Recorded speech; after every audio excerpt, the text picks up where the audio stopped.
कुरुक्षेत्र की धरती पर अभी न शंख बजे थे, न रथों के पहिए गूंजे थे, न धूल उड़ने लगी थी, लेकिन एक बहुत सटल अदृश्य युद्ध पहले ही दिन शुरू हो चुका था। ये वो युद्ध था जहां न भाले चल रहे थे, न तीर चल रहे थे। सेनाओं के मन में विचार, ईर्ष्या, अहंकार, धर्म, दया और बदला, इन सब का संग्राम शुरू हो चुका था। दुर्योधन के मन में मानस गर्जना। दुर्योधन रात को सो नहीं पा रहा था। उसके सामने एक चित्र बार बार चमकता था। कृष्ण पांडवों के साथ खड़े हैं, मतलब ईश्वर मेरे अगेंस्ट खड़े हैं। यह विचार दुर्योधन को घृणा देता था, और उसी समय वो अपने मन को यह कन्विंस भी करता था, नहीं, कृष्ण सिर्फ एक पॉलिटिशियन है। उनका खेल मैं समझ चुका हूं। हमारे पास भी कर्ण है, भीष्म है, द्रोण है, पर मन में एक इनविजिबल डर था जिसे दुर्योधन स्वीकार नहीं कर पा रहा था।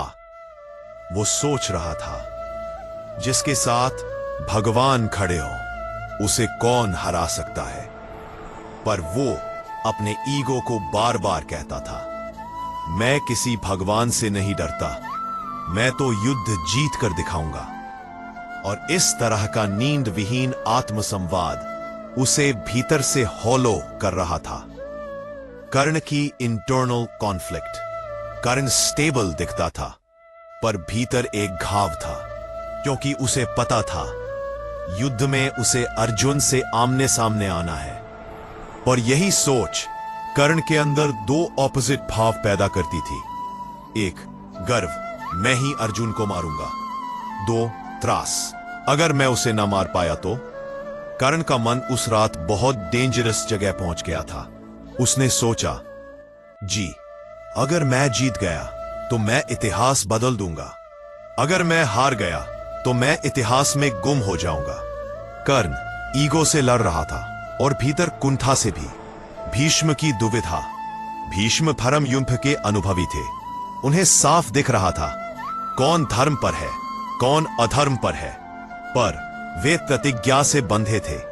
उनका मन कहता था, पर मेरा मन कहता था मैं कौरवों के लिए लड़ रहा हूं, पर धर्म पांडवों के साथ है, पर धर्म पांडवों के साथ है। यह मॉरल कॉन्फ्लिक्ट इतना कठिन था कि भीष्म के मन में यही चलता रहा, क्या मैं स्वयं शांति के लिए कुछ कर सकता हूं? और भीष्म ने उसी रात माना कि इस युद्ध के बाद कुरुवंश के अस्तित्व पर प्रश्न चिन्ह लगने वाले हैं। द्रोण का मन बाहरी रूप से काम थे, पर अंदर एक आंतरिक आग थी। अर्जुन मेरा सबसे प्रिय शिष्य, लेकिन युद्ध में उसे हराना ही होगा। द्रोण जान रहे थे उनकी साधना की चरम परीक्षा अब सामने है, उनका इनर मोनोलॉग।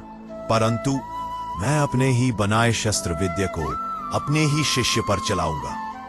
यह थॉट एक टीचर के लिए सबसे ब्रूटल साइकिक टॉर्चर था। अब पांडव साइड, उनकी नाइट्स में अलग वाइब्स थी। युधिष्ठिर की अंदरूनी ज्वाला। युधिष्ठिर धर्मराज कहलाते थे, पर वे सिर्फ शांत, जेंटल, सॉफ्ट नहीं थे। उस रात उनके भीतर भी एक क्रोध था, एक दबी हुई चीख थी, हमें छल से अपमानित किया गया, द्रौपदी को अपमानित किया गया, हम 13 वर्ष वनवास में सड़ते रहे। युधिष्ठिर पहली बार धर्म की तलवार उठाने के लिए तैयार थे। उनके मन में शब्द गूंज रहे थे, शांति अब अपराध बन चुकी है। भीम का संकल्प। भीम का मन सिंपल था, पर इंटेंस था। वह कोई पॉलिटिक्स नहीं सोच रहा था, वह सिर्फ एक सेंटेंस फील कर रहा था, अब दुर्योधन के जांग है मैं तोड़कर ही रहूंगा।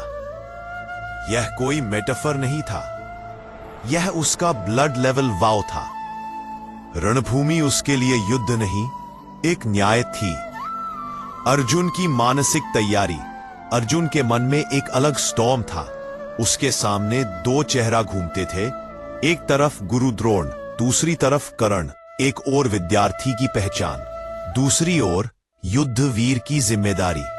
अर्जुन समझ चुका था, मेरे हाथ में केवल धनुष नहीं, इतिहास का निर्णय है। अब सबसे गहरी इनर वेव कृष्ण। जहां दोनों सेनाओं के मन में कॉन्फ्लिक्ट था, वहां कृष्ण का मन शांत झील जैसा था। क्यों? क्योंकि कृष्ण जानते थे युद्ध का असली आउटकम तलवारों से पहले मन में तय हो जाता है। और इसलिए उस रात कृष्ण यही सोच रहे थे, कल जो होगा वह केवल परिणाम होगा। जीत तो आज रात ही लिखी जा चुकी है। कृष्ण ने पांडवों से कहा था, अपने बाहर के शत्रु को जीतने से पहले अपने भीतर के भय को जीत लो। यही कृष्ण की रणनीति थी। इनविजिबल वॉर का रिजल्ट उस रात तलवारें लकड़ी के म्यान में थी, बाण तर्पस में थे, रथ स्थिर खड़े थे, पर दोनों तरफ की आत्माओं के अंदर एक अदृश्य टकराव इतनी तेज था कि पृथ्वी की शांति टूट चुकी थी। कृष्ण चुप थे, लेकिन कृष्ण की चुप्पी ही सबसे बड़ा वेपन थी, क्योंकि कृष्ण जानते थे अगली सुबह हथियार उठेंगे, लेकिन जीत तो आज रात ही फाइनल हो गई है। और सच यही था। अगले दिन युद्ध शुरू होने से पहले भी हारने वाला जीतने वाला निर्धारित हो चुका था। जिसके मन में भय था वह हार गया, जिसके मन में धर्म था वह जीत गया। युद्ध मैदान में नहीं होता, युद्ध पहले मन में होता है। यही कारण कुरुक्षेत्र में ब्लड शेड बाद में हुआ, लेकिन विक्ट्री डिफीट उस साइलेंट नाइट में तय हो चुकी थी।